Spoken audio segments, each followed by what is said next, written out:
అరే అలా రగిలిపోతుంది. రక్తహీనతను తగ్గించే రాగిసు రోగ నిరోధక శక్తిని పెంచడంతో పాటు రొంప నుంచి కూడా రిలీఫ్ ఇచ్చేస్తుందండి. ఇంకా బరువు తగ్గాలనుకునే వాళ్ళకి ది బెస్ట్ అండి.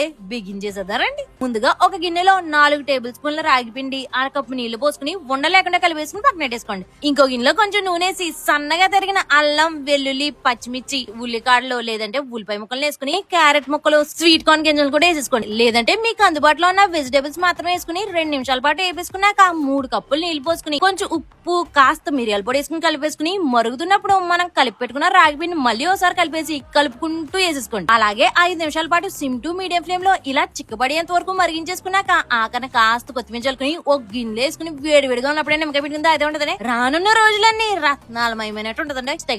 ఫాలో చేసండి.